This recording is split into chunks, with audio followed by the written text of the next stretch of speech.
Shoutout kay Chris Nusbay, padayon sa imuang mga contents. Kana lang, more followers, subscribers para sa imuang padayon ganda siya.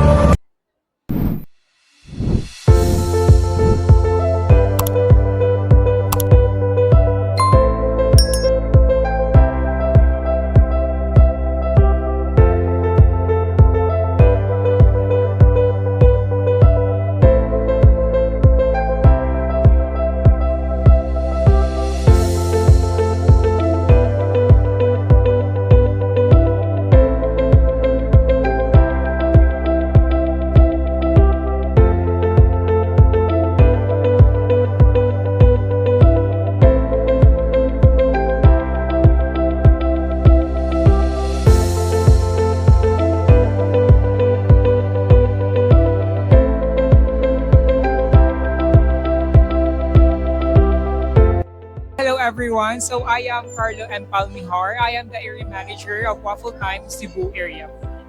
Tapos sir, magkano ang franchise fee nyo tapos meron kayong mga promo? Actually, yung franchise package po namin nasa 350,000. Also plus 50,000 na security deposit. So all in all, nasa 400,000 po siya. And also yung inclusions po ng franchise package namin is of course yung card, the equipments, mga utensils, the training, orientation, and crew uniform, and also yung worth na 5,000 initial stocks po. And also po, yung renewal fee po natin is nasa 50,000 and good na for another 3 years.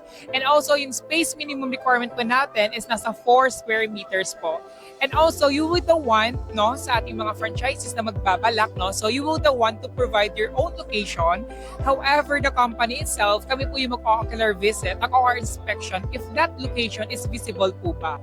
Sir, sa mga gusto mag-franchise, paano kayo pwedeng i-contact nila? May mga social media ba kayo or direct na lang sa website nyo? Okay, sa mga nagbabalak po no, na mag-franchise ng Waffle Time, so you may contact or reach us through our FB page na waffletime.inc and also through our email na customer service at waffletime.com po. And also, we have, if ever na meron po kayong mga concerns or queries, so we have 5 regional offices po no, ng Waffle Time. So we have in Metro Manila, located at Pasig po, no? Yung head office namin nasa Iloilo. We have also here in Cebu, also in Davao and Cagayan de Oro. Thank you. Thank you sir, welcome.